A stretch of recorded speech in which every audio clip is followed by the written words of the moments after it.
Muy bien, vamos a continuar con Víctor Turner. Hemos estado discutiendo, pues, Víctor Turner, que es un antropólogo británico que prácticamente se encuentra entre lo estructural y lo interpretativo. Estábamos discutiendo precisamente la teoría del ritual, que es el fuerte de Turner, ¿verdad? La teoría del ritual. Y entonces Turner habla de tres propiedades de los símbolos rituales. Y se está refiriendo a los símbolos dominantes. Recordemos que Turner hace una diferencia entre símbolos dominantes y símbolos instrumentales. Los símbolos dominantes un momento.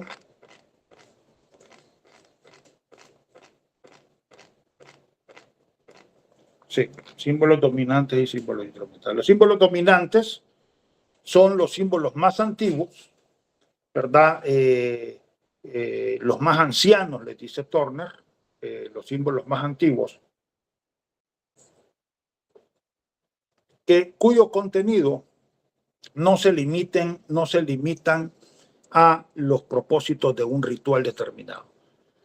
O sea, el símbolo dominante no se define por un ritual determinado, sino que es un símbolo que desarrolla un contenido que es trascendente para el sistema cultural y social en su conjunto, ¿verdad? Es un símbolo que da el enlace, dice Turner, entre la estructura y el sistema cultural y la estructura y el sistema social. En ese sentido, es un símbolo que trasciende, ¿verdad? Que trasciende el ritual. Decíamos que en el caso de la Semana Santa teníamos tres símbolos dominantes. Estamos hablando de la Semana Santa de Joya de Serén, del cantón Joya de Serén. Teníamos tres símbolos dominantes: el símbolo de Jesús del Vía Crucis, el símbolo de la Virgen de los Dolores y el símbolo de la Santa Cruz. Entonces, estos tres símbolos son símbolos cuyos contenidos van más allá de los fines de un ritual determinado. Las propiedades de los símbolos dominantes, bueno, el símbolo dominante es dominante porque proporciona el contenido de la ceremonia en su conjunto, ¿verdad? Es dominante porque es un símbolo que está dando el sentido del ritual en su conjunto. Mientras que los símbolos instrumentales se definen en función del ritual específico que se está estudiando. En el caso de los símbolos dominantes, Turner pone tres características, tres propiedades más bien. Uno, condensación. Muchas cosas y acciones son representadas en una sola formación. Es decir, un símbolo dominante normalmente agrupa muchos contenidos, ¿verdad? Agrupa diversos contenidos y a través de un significante determinado transmite esos diversos contenidos. Pero también el símbolo dominante tiene la característica de que incorpora muchos medios para transmitir un contenido determinado, ¿verdad? Muchos medios se agrupan para transmitir un contenido determinado. Se me viene a la mente, por ejemplo,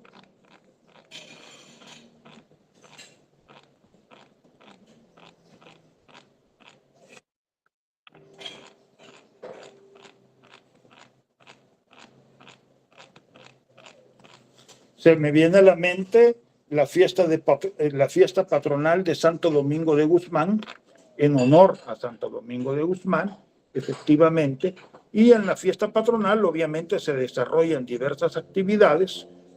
Una de ellas es la procesión. en donde al principio, ustedes lo están viendo ahí en pantalla, al principio va el pito y el tambor con los historiantes, la danza de moros y cristianos, que encabeza pues la procesión.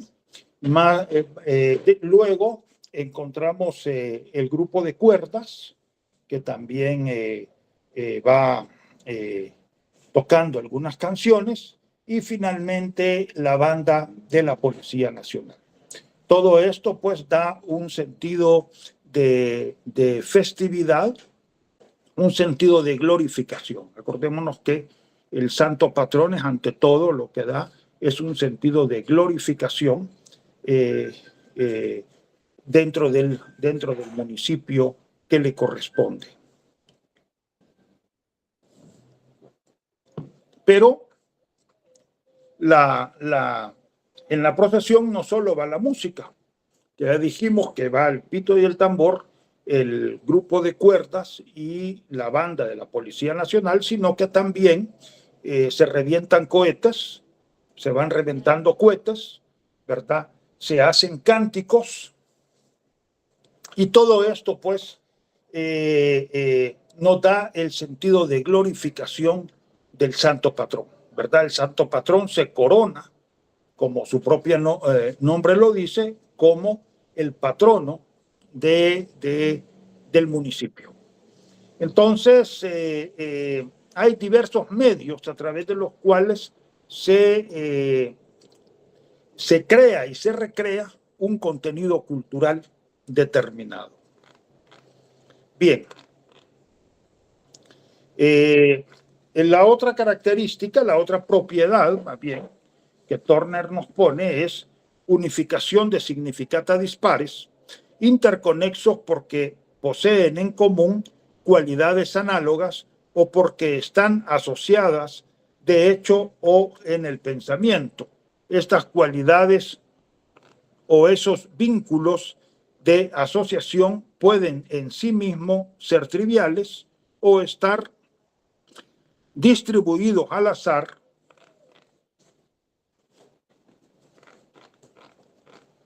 o muy ampliamente, distribuidos muy ampliamente por un ancho abanico de fenómenos. Su misma generalidad les permite vincular las ideas más diversas. Efectivamente, hay símbolos que, ya lo habíamos dicho, agrupan diversos contenidos, y estos contenidos se realizan en contextos diferentes, ¿verdad? Se me viene a la mente la Santa Cruz, el símbolo de la cruz. El símbolo de la cruz es un símbolo de sacrificio, de dolor y sufrimiento. Jesucristo muere en la cruz, pero también es un símbolo de renovación. Jesucristo resucita con un estandarte que lleva una cruz dorada, ¿verdad? Y el día de la Santa Cruz, el 3 de mayo, la cruz es realmente un símbolo de renovación de la naturaleza y, por tanto, de renovación de la sociedad. Pero también en el Domingo de Ramos, en Joya de Serén, ahora ya hablamos de Joya de Serén, en el Domingo de Ramos, la procesión lleva una cruz que va cubierta por un papel verde. El verde es un símbolo de esperanza, y en este caso la cruz es un símbolo de esperanza también. Y el Día de los Difuntos, ¿verdad? Algo que yo pude observar también en Joya de Serén, el Día de los Difuntos, todos los altares tienen una cruz. El altar puede estar más elaborado o menos elaborado, pero todos los altares tienen una cruz, ¿verdad? Y se adora, se reza ante la cruz. La cruz en ese sentido se constituye en una puerta que establece el vínculo entre el mundo de los vivos y el mundo de los muertos. Y Finalmente, en la Semana Santa de San Juan Ahuacatlán, yo trabajé en San Juan Ahuacatlán, Sierra Norte de Puebla, en México, ¿verdad? No la ciudad de Puebla, sino que la Sierra Norte de Puebla. Básicamente, San Juan Ahuacatlán es un municipio en donde en la cabecera municipal habita la población mestiza dominante, y en las rancherías o cantones, diríamos aquí, habita la población indígena de origen náhuatl. Bueno, el domingo de resurrección, el último día de la Semana Santa, el mayordomo de la Santa Cruz, que es el mayordomo indígena de la Santa Cruz, de la ranchería de Analco, va con la Santa Cruz a la ranchería y ahí realiza una ceremonia que es una ceremonia propiamente indígena. A esa ceremonia no asiste el sacerdote, ni tampoco asiste los ladinos, tampoco asisten los mestizos, perdón. En México se les dice mestizo. Aquí a los mestizos que viven en las localidades en donde habita la población indígena se les dice ladinos. En México no, se les dice mestizos.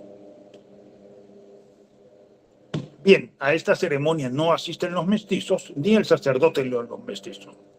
Ahí en la Santa Cruz lo que está desarrollando es el sentido de autonomía étnica y comunitaria. La cruz es un símbolo de autonomía étnica y comunitaria en la Semana Santa de San Juan Ahuacatlán. Entonces, la cruz adquiere diversos significados y estos significados se van realizando en diversos contextos. Bien, y la tercera propiedad que establece Víctor Turner es la polaridad de sentidos. En un polo se encuentra un agregado de significata que se refiere a componentes de orden moral y social, a principios de la organización social. En el otro polo, los significatas son fenómenos y procesos naturales y fisiológicos. El contenido está estrechamente relacionado con la forma externa del símbolo. Entonces tenemos un primer polo que Víctor Turner denomina polo ideológico, de normas y valores, y un segundo polo sensorial, que en términos de Turner provocan sentimientos y deseos, es decir, emociones, ¿verdad? Todos los símbolos realmente tienen esta polaridad. Por una parte, la parte sensorial, lo que captamos a través directamente de nuestros sentidos cuando observamos el símbolo, ¿verdad? O cuando lo asimilamos a través de los sentidos. Y en este sentido, ya este nivel sensorial da un primer contenido del símbolo. Y por otra parte están los valores y el polo de valores y normas sociales que crea y recrea el símbolo. Si pensamos, por ejemplo, en la Semana Santa, ya que estamos hablando bastante de la Semana Santa, los Cristos ensangrentados nos dan un sentido de sacrificio. Los Cristos ensangrentados nos dan un sentido de sacrificio. Y de repente estos Cristos ensangrentados llegan a ser hasta groseros, ¿verdad?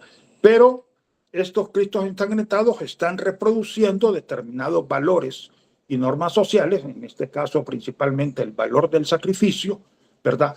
A través del cual se ennoblece el polo sensorial. El polo sensorial es ennoblecido por los valores que transmite el símbolo. Los significados sensoriales, nos dice Turner, son groseros, no toman en cuenta los detalles ni las cualidades de los sentimientos. Además, son abiertamente fisiológicos. representan aspectos de la experiencia universal Nembú. Aquí se está refiriendo pues a los Nembú de África. En ambos polos de sentido se apiñan significata dispares y contradictorios. Significata dispares y contradictorios. Esto es interesante porque para Turner la estructura y el sistema de valores y normas sociales no es un sistema armónico, no es un sistema en armonía, más bien es un sistema contradictorio, ¿verdad? Un sistema que reproduce valores que pueden ser en sí mismos contradictorios. Bien, Sapir distingue dos clases de símbolos. Símbolos referenciales se forman a través de una elaboración formal en el dominio de lo consciente, lengua oral, escritura, banderas nacionales, señales de banderas, símbolos convenidos como artificios económicos con fines de referencia. Es predominantemente cognitivo y se refiere a hechos conocidos. Y dos, los símbolos de condensación, símbolos rituales, lo que son propiamente los símbolos rituales, los símbolos de condensación, que son propiamente los símbolos rituales, de acuerdo con Sapir, formas sumamente condensadas de comportamiento humano sustitutivo para la expresión directa que permite la fácil liberación de la tensión emocional en forma consciente o inconsciente. Está saturado de cualidades emocionales, hunde sus raíces en lo inconsciente e impregna con su cualidad emocional tipos de conducta aparentemente muy alejadas del sentido original del símbolo. De acuerdo con Sapir, se pueden subrayar 4 atributos: condensación de muchos significados en una forma única, es decir, en un significante único; economía de referencia; predominio de la cualidad emocional; vínculos de asociación con regiones de lo inconsciente. Bueno, aquí hay varios elementos que creo que hay que discutir.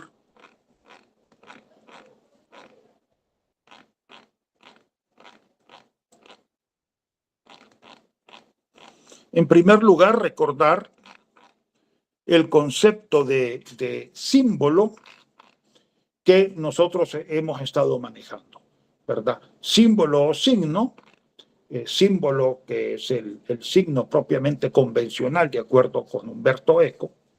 Símbolo o signo está compuesto por un significado, lo que es representado el contenido, y un significante, lo que representa el soporte material. Y tiene también un referente interpretado. Este es un aporte de Umberto Eco, que hay que tomarlo en cuenta. Tiene un referente interpretado, es decir, proporciona una imagen. O sea que de acuerdo con Umberto Eco, todos los símbolos tienen un referente. El concepto de símbolos referenciales, no sé hasta dónde es correcto seguirlo manejando, porque todos los símbolos tienen un referente. Lo que pasa es de que el referente es un referente interpretado.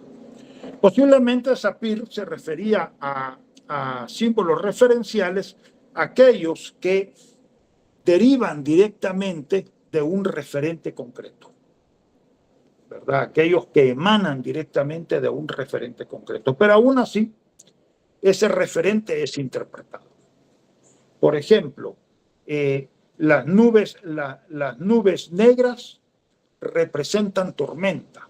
Bueno, sí, las nubes negras representan tormenta, pero en una cultura determinada, las nubes negras pueden representar la ira de Dios, ¿verdad? Entonces, el referente en realidad es un referente interpretado, aun y cuando el referente sea muy evidente, ese referente siempre es interpretado en el marco de un sistema cultural, ¿verdad? En el marco de una cultura determinada. Entonces, yo realmente desecharía este concepto de símbolo referencial, porque diría, todos los símbolos tienen un referente que es un referente interpretado. Bien. En cuanto a los símbolos de condensación, bueno, los símbolos condensan diversos significados. Más bien diríamos que los símbolos son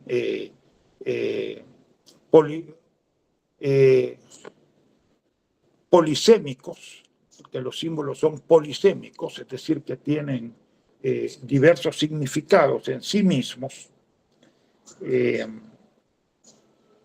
Pero Turner quizás aquí le está poniendo especial énfasis al aspecto emocional.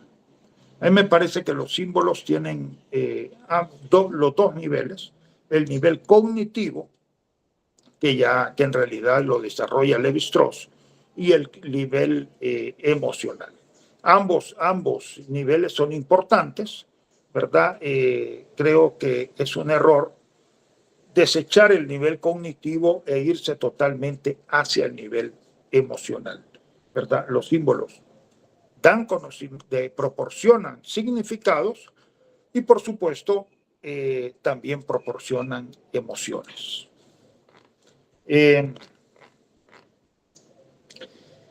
La economía de referencia, sí, creo que es interesante este aspecto, es decir, los símbolos tienden a ser sencillos, simples, con el objeto de que le llegue a todo mundo, ¿verdad? Que todo mundo pueda tomar el símbolo, pueda entenderlo sin mayor esfuerzo. Por ejemplo, la bandera de El Salvador, azul, blanco, azul.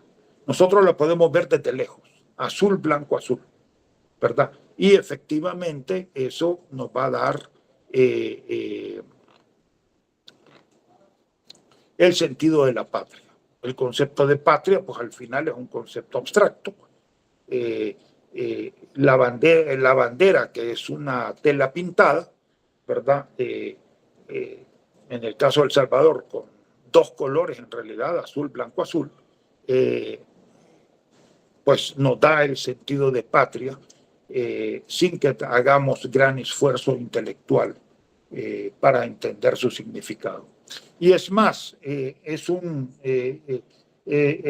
símbolo que lo podemos ver desde lejos y decimos efectivamente ahí se está representando a El Salvador, ¿verdad? Vínculo de asociación con regiones de lo inconsciente, ya lo hemos establecido, lo voy a seguir insistiendo, porque creo que sí es importante.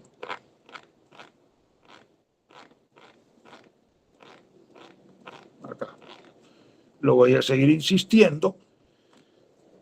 El inconsciente básicamente tiene que ver con relaciones de asociación y oposición al estilo 11001001. El consciente, que es el discurso y la acción explícitas, y el preconsciente, que tiene que ver con la estructura o sistema de valores y normas sociales. En este sentido, los vínculos más serían con el preconsciente y con el inconsciente, con ambos, ¿no? Por supuesto que hay vínculos con el inconsciente, pero también con el preconsciente, un nivel intermedio que muchas veces no es tomado en cuenta. Sigmund Freud sí lo tomó en cuenta, pero ya los analistas más, que trabajan en el tema del simbolismo más contemporáneos, no lo toman muy en serio. Bien. Los símbolos rituales son a un mismo tiempo símbolos referenciales y de condensación, dice Turner, aunque cada uno es multireferencial más que unirreferencial. Más bien diríamos es polisémico, ¿verdad? Más bien la palabra es polisémico, es decir, tienen diversos significados. Su cualidad esencial consiste en su yuxtaposición de lo groseramente físico con lo estructuralmente normativo, de lo orgánico con lo social. Estos símbolos son coincidencia de cualidades opuestas, uniones de lo alto y lo bajo. Tal yuxtaposición o interpenetración de opuestos guarda conexión con su función social. El ritual es un mecanismo que convierte lo obligatorio en deseable. Fíjense esta frase, qué interesante. El ritual es un mecanismo que convierte lo obligatorio en deseable. El fastidio de la represión se vuelve una virtud, ¿verdad? Es decir, nos sacrificamos por los demás, y esto es una virtud, cuando en realidad es algo que se nos impone desde la sociedad.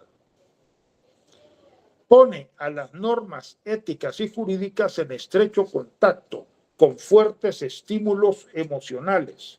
Se efectúa un intercambio de cualidades entre sus dos polos de sentido. Las normas y los valores se cargan de emoción, mientras que las emociones básicas y groseras se ennoblecen a través de su contacto con los valores. O sea que el polo sensorial, sobre todo, nos da ese nivel de carácter emocional, mientras que el polo de valores y normas sociales más nos da un nivel de carácter cognitivo. Por tanto, el fastidio de la represión moral se convierte en el amor a la virtud.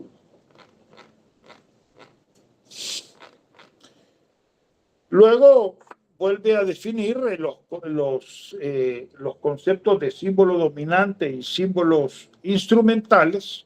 Símbolos dominantes una vez presiden toda la ceremonia, otras solo fases particulares.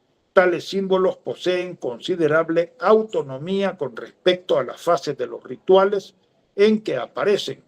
Son puntos relativamente fijos tanto en la estructura cultural como en la social, y de hecho constituyen puntos de unión entre ambas estructuras, ¿verdad? Es decir, los símbolos dominantes tienen contenidos que van más allá del ritual en los que aparecen.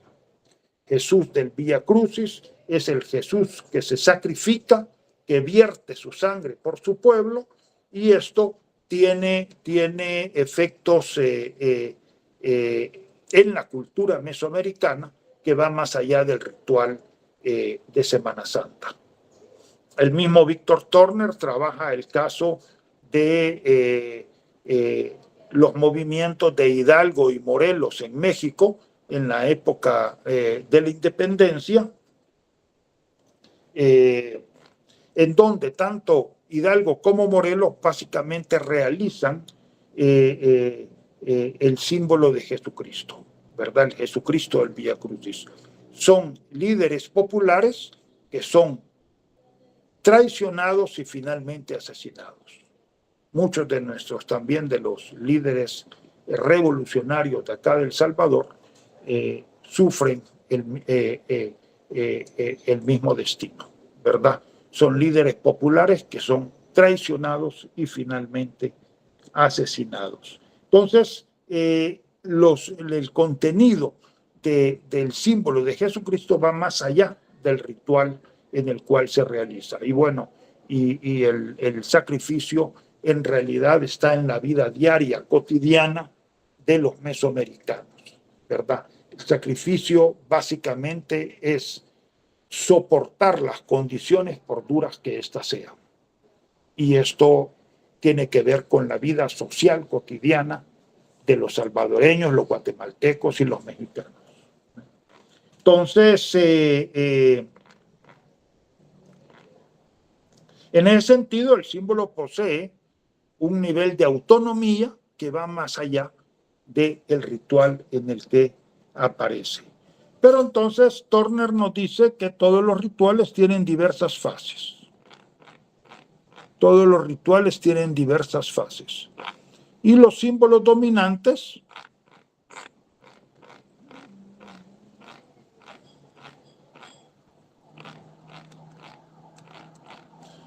unas veces presiden el ritual en su conjunto, otras veces una fase determinada del ritual.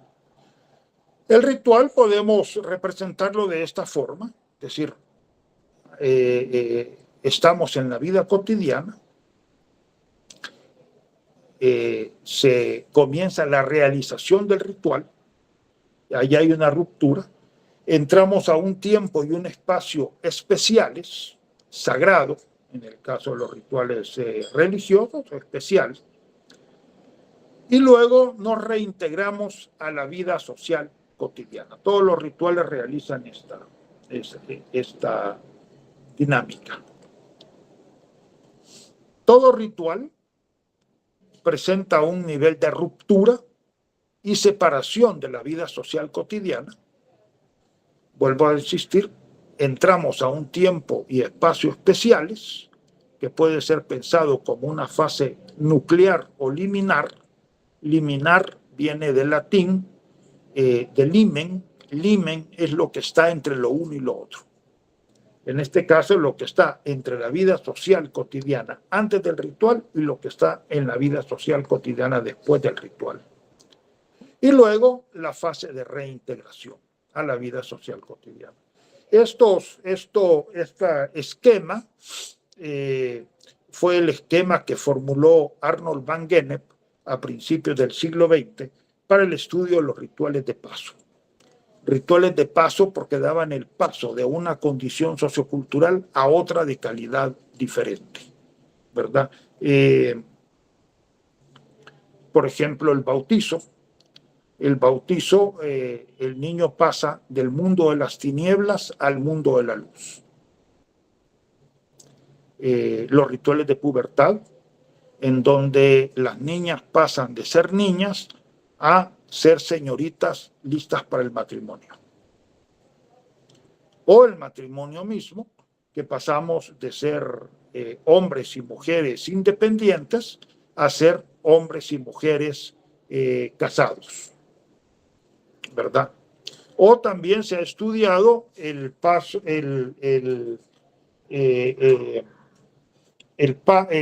la toma de posesión de autoridades políticas y religiosas, en donde se pasa de ser un ciudadano común y corriente a ser presidente de la República o diputado o alcalde, ¿verdad? O un sacerdote común y corriente a ser obispo o a ser papa. Todos estos casos estamos hablando de rituales de paso, rituales que dan el paso de una condición sociocultural determinada a otra de calidad diferente. Pero en realidad, este esquema que fue elaborado para los rituales de pasaje, podemos observarlo en todos los rituales. Es aplicable a todos los rituales. No solo a los rituales de paso, también a los rituales comunitarios, ¿verdad? Por ejemplo, pensemos en la Semana Santa nuevamente. En la Semana Santa, en realidad, tenemos dos rupturas.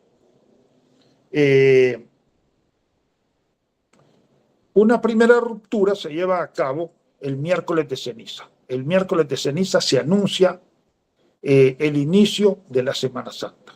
Y entonces se abre una fase preparativa, es decir, una fase en la cual los fieles se preparan para la Semana Mayor.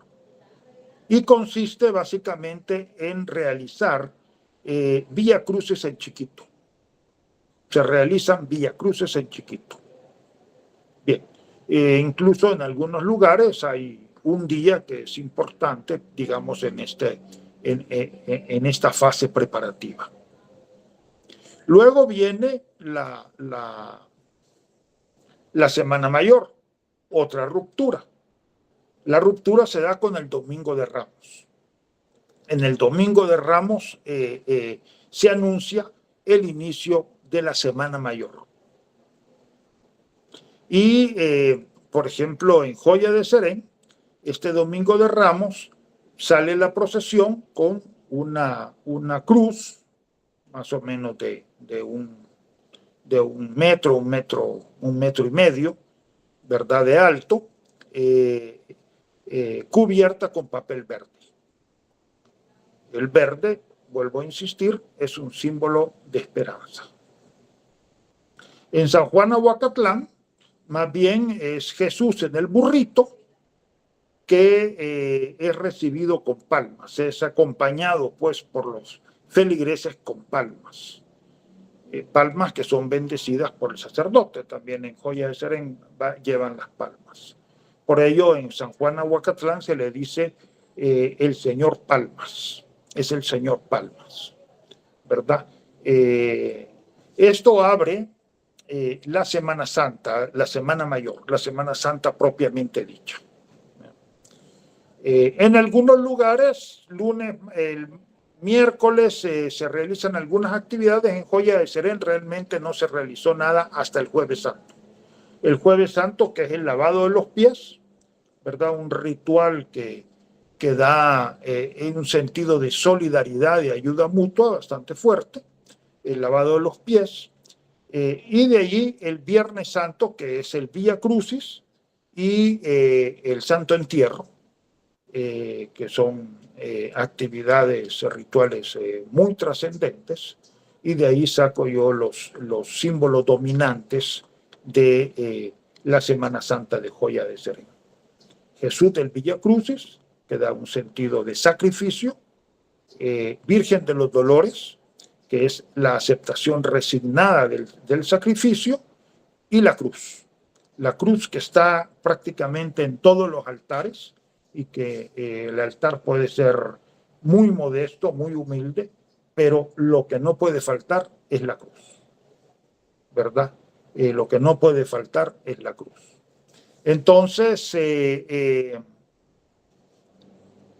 y la cruz, digamos, cubierta de verde, que esa es el símbolo dominante de una fase en particular, que es la del Domingo de Ramos. Bien. Y luego, pues, obviamente, la fase de reintegración, que es el Domingo de Resurrección.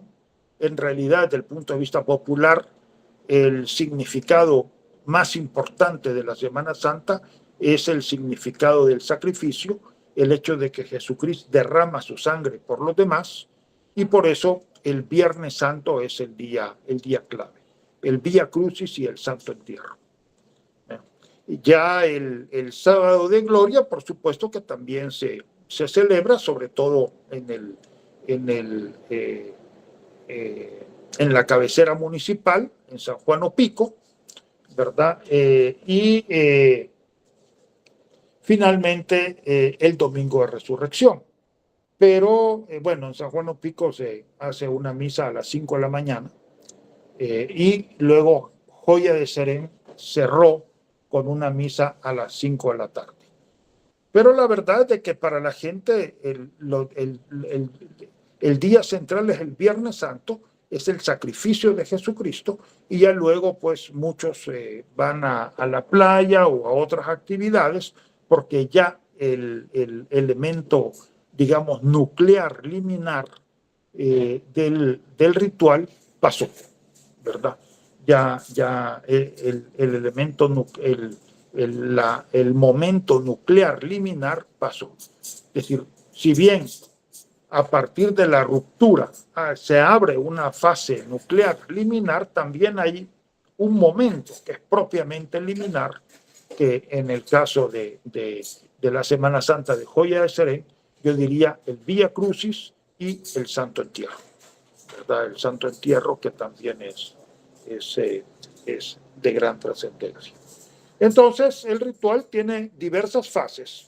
Hay símbolos, obviamente los símbolos dominantes de la fase nuclear dan el sentido, el significado de todo el ritual, pero también hay símbolos dominantes que corresponden a una fase en particular, son trascendentes para esa fase. Domingo de Ramos tiene su propio símbolo dominante. Bien.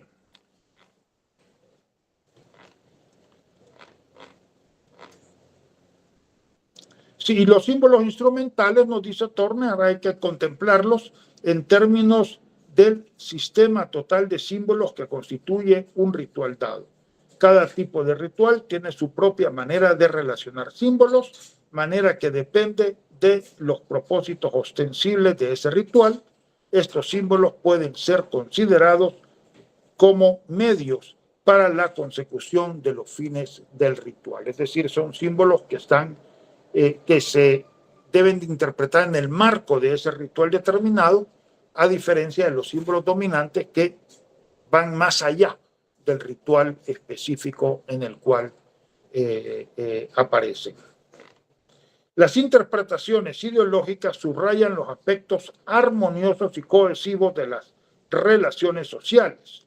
El idioma exegético pretende que las personas y los grupos actúan siempre de acuerdo a las normas ideales de la sociedad. En otro capítulo,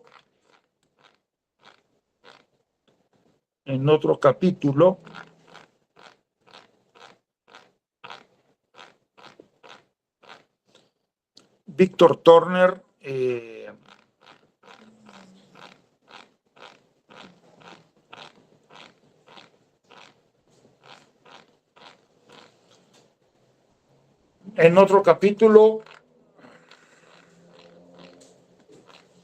Víctor Turner nos hace ver de que la interpretación del símbolo tiene tres niveles.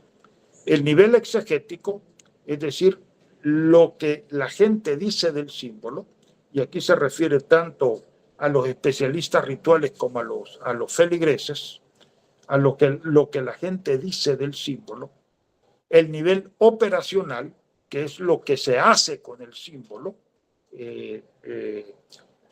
y el nivel posicional, que es la interpretación del antropólogo, ¿verdad? Es decir, son tres niveles. Lo que la gente dice, lo que se hace con el símbolo y la interpretación del antropólogo. Nuevamente, insisto, no nos podemos quedar en lo que la gente dice, en este caso del símbolo, porque entonces nos quedamos en un nivel puramente apariencial. Tenemos que ir más allá.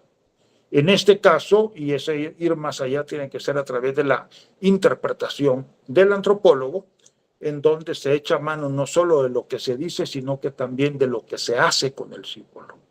En este caso, en el Jesús del Vía Crucis, bueno, tomo esta idea de Ronald Grimes, discípulo de Víctor Turner, de trabajar con tipos de conciencia.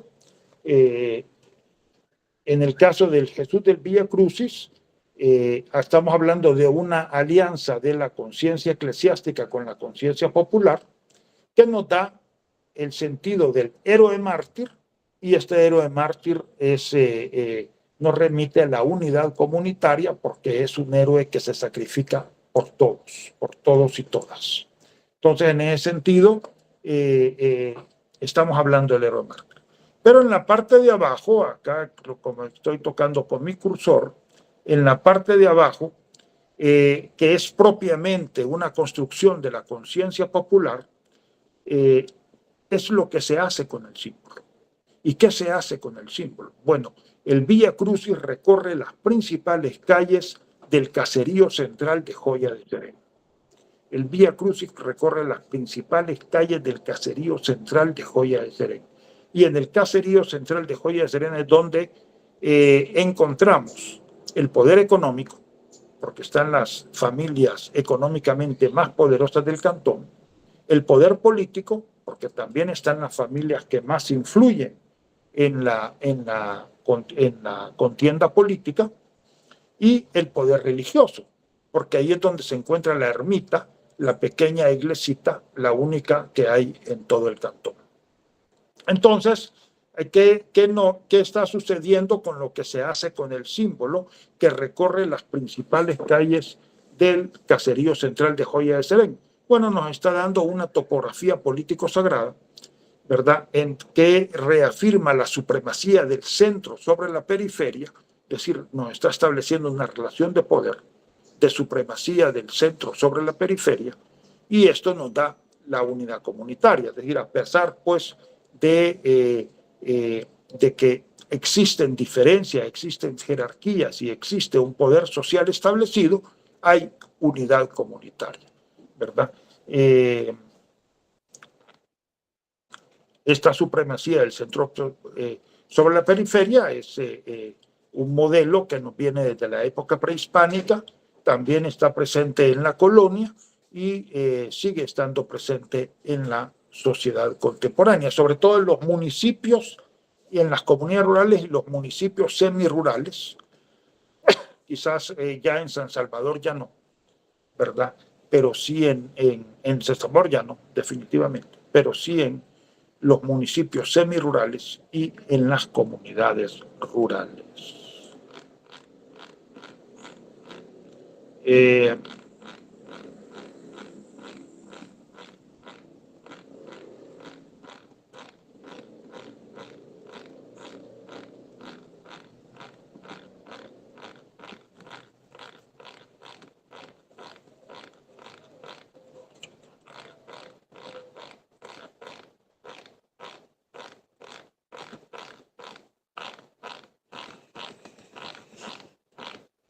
El otro que establecíamos, como lo dijimos en la sesión pasada, lo vuelvo a establecer, la estatua de San José, ¿verdad?, que es una alianza de la Iglesia con la conciencia comunitaria, en donde por su exégesis nos da la autoridad paterna, unidad familiar, unidad comunitaria, y por lo que se hace con el símbolo, más bien un sentido de glorificación, la supremacía del centro sobre la periferia, supremacía de la Iglesia Católica sobre las protestantes, sobre todo sobre las evangélicas y pentecostales, y la protección mística al cantón. Bien. Y por acá también estaba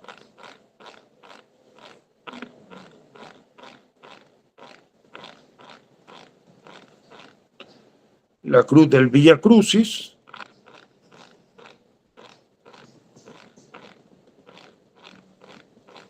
que es un símbolo propiamente popular, ¿verdad? Un símbolo de la conciencia popular que nos da el sentido de sacrificio, la unidad familiar, porque los altares se ponen precisamente en las casas, ¿verdad?, en las puertas de las casas, las estaciones, teóricamente 15 estaciones, pero más de 15 porque las familias pedían realmente tener una estación. Y esto nos da la unidad familiar y la unidad comunitaria. Bien.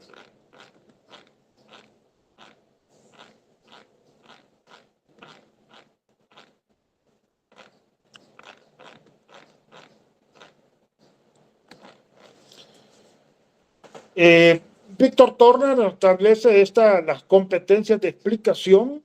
Nos dicen los psicoanalistas, para los psicoanalistas las interpretaciones indígenas son consideradas irrelevantes, mientras que para los antropólogos solo consideran relevantes las interpretaciones indígenas. Ambos pecan de unilateralidad. Y tiene razón, es decir, uno de los problemas de la antropología, sobre todo con la influencia que ahora tiene del culturalismo estadounidense, es el hecho de que sobredimensionamos el punto de vista del nativo. Sobredimensionamos el punto de vista del nativo Y en este sentido, tal pareciera que el antropólogo no está haciendo más que reproducir lo que el sujeto social dice. Yo diría con Víctor Turner que hay que ser críticos, no solo con los autores, también con los sujetos sociales. Hay que ser críticos con los sujetos sociales. Y en ese sentido, no quedarnos nada más en lo que los sujetos sociales dicen. Como han visto, tanto el símbolo de Jesús del Vía Crucis como de San José, el santo patrón de Joya de Serén, en ambos casos tenemos un nivel exegético de lo que se dice del símbolo, lo que el especialista ritual y el feligres dice del símbolo, pero otro nivel de lo que se hace con el símbolo que en realidad da una interpretación distinta, porque cuando ya analizamos lo que se hace con el símbolo, en realidad tiene que ver con la estructura de poder del cantón, ¿verdad? Con la estructura de poder del cantón. Entonces, eso es importante que lo tomemos en cuenta. El símbolo ritual, como el onírico, dice Turner, es una formación del compromiso entre dos tendencias básicamente opuestas. Es un compromiso entre la necesidad de control social y ciertos impulsos humanos, innatos y universales, de cuya completa gratificación se seguiría la ruptura de ese control. Los símbolos rituales se refieren a lo que es normativo, general y característico de los individuos únicos. Son medios groseros de manejar la realidad social y natural. En realidad, Turner está estableciendo una dicotomía o una oposición entre lo social y lo individual, ¿verdad? Entre lo social y lo individual. Lo social es lo normal. La sociedad quiere normar, quiere controlar el comportamiento humano. Pero el individuo, de acuerdo con Turner, tiene determinados impulsos que desequilibran la sociedad. El individuo lo que quiere es satisfacer sus necesidades y sus placeres individuales, ¿verdad? El individuo quiere satisfacer sus necesidades y placeres individuales, ¿verdad? El placer de comer bien, el confort, el placer sexual, etc. Entonces, Turner lo que dice es que hay una contradicción entre lo normado y lo no normado. Lo normado está en la sociedad quiere normar el comportamiento humano, porque si no, no se puede vivir en sociedad. Tiene que normar. Pero el individuo quiere simplemente satisfacer sus necesidades y sus placeres individuales. Y eso entra en contradicción. Luego Turner nos habla de la interpretación de las emociones observadas. Las emociones se representan y evocan en estrecha relación con los símbolos dominantes de la cohesión y continuidad. Sin embargo, como con frecuencia están asociadas con la mímesis del conflicto interpersonal e intergrupal, a esas emociones y a esos actos de conducta no se les da entrada entre los sentidos oficiales, verbales atribuidos a los símbolos dominantes. Parecería que en ciertas ocasiones públicas claramente definidas rigiera una norma contra la explicación verbal de conflictos de algún modo relacionados con los principios y reglas que se dramatizan. O sea que para Turner los rituales y los símbolos rituales intentan ocultar los conflictos que existen en la sociedad, ¿verdad? Lo que se intenta es ocultar el conflicto que existe en la sociedad. Y entonces, pero Turner lo que dice es de que siempre el conflicto encuentra cómo colarse y cómo manifestar el descontento. Bueno, se me viene a la mente el excelente trabajo que ha hecho la maestra Laura Castro Rivera sobre Monseñor Romero. Ella pues ha hecho ver de que en realidad en el caso de Monseñor Romero en la Catedral Metropolitana de San Salvador existen dos interpretaciones. En la parte de arriba de la catedral, que es la que rige la Iglesia Católica oficial, a Monseñor Romero se le intenta dar una interpretación de carácter espiritualista, ¿verdad? Una interpretación de carácter espiritualista, opacando, ocultando los conflictos sociales de los cuales incluso emana el mismo símbolo de Monseñor Romero, porque Monseñor Romero era un sacerdote muy comprometido con las causas sociales, ¿verdad? Y que estaba en medio del conflicto que se estaba desarrollando en El Salvador. Entonces, la Iglesia oficial ahora trata de ocultar eso y trata de darle a Monseñor Romero un sentido más bien espiritualista. Mientras que en la cripta, por lo menos en el tiempo en que ella realizó la investigación, en la cripta, pues se organiza un grupo que precisamente resalta el contenido político del símbolo de Monseñor Romero.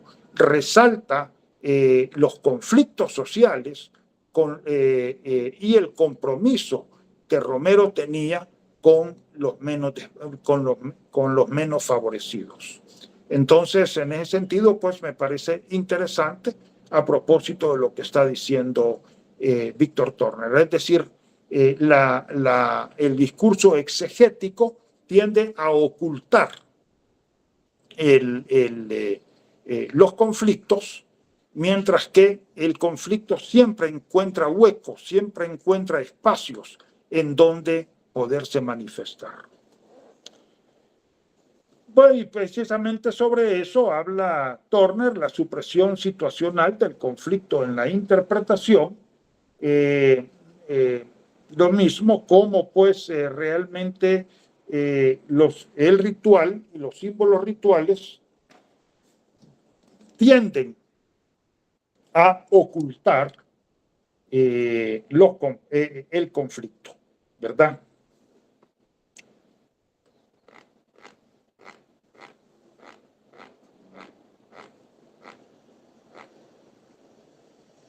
Tiende a ocultar el conflicto. Bien, Turner resalta nuevamente, vamos a volver a poner esta gráfica.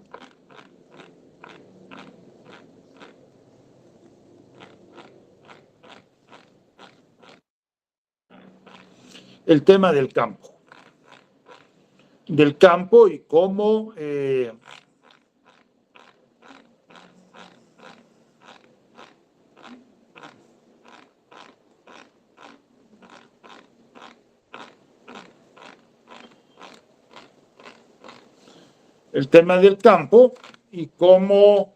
el campo, pues en realidad el ritual se lleva a cabo en el marco de un campo, ya religioso o político, dependiendo del tipo de rituales que estemos trabajando. Mi persona ha favorecido mucho el estudio de los rituales políticos, sobre todo los rituales de la memoria, ¿verdad? Entonces, y cómo este campo, pues, es parte de la dinámica de la sociedad en su conjunto. Y entonces nos dice Turner, los rituales son fases de amplios procesos sociales cuyo alcance y complejidad son más o menos proporcionales al tamaño y al grado de diferenciación de los grupos en los que se presentan. Entonces, esta conclusión prácticamente lo que nos dicen, los rituales no están disociados de la dinámica social y cultural de la sociedad en la que se llevan a cabo, sino que más bien están directamente integrados. Por eso es que yo insisto que hay que partir del sistema social en el cual se lleva a cabo, que puede ser el de un municipio, pues bueno, si estamos hablando, digamos, como en el caso de la maestra Laura Castro, que trabaja el símbolo de Monseñor Romero en el centro de San Salvador, bueno, entonces allí más bien habría que tomar en cuenta el área metropolitana de San Salvador, ¿verdad? Como sistema social. Y luego, bueno, el municipio y como microrregión, digamos, el área metropolitana de San Salvador. Y bueno, y tomar en cuenta también que este municipio y esta microrregión están enganchados con el sistema nacional y con el sistema social nacional y con la sociedad global, ¿verdad? Y eso prácticamente para todos las comunidades rurales, los municipios en donde estemos trabajando el tema del ritual, y luego el campo, que puede ser un campo religioso o un campo político, dependiendo de lo que trabajemos, o también han habido investigaciones en el tema de la educación, el campo de la educación también puede ser, ¿verdad? El campo religioso, que crea un campo del ritual religioso, y esto tanto el campo religioso como el campo del ritual religioso se actualizan y finalmente se lleva a cabo la realización del ritual. Es un campo de poderes que al llevarse a cabo el ritual se constituye en un campo de fuerzas. Bien, hasta acá Víctor Turner, y pues un placer haber estado con ustedes.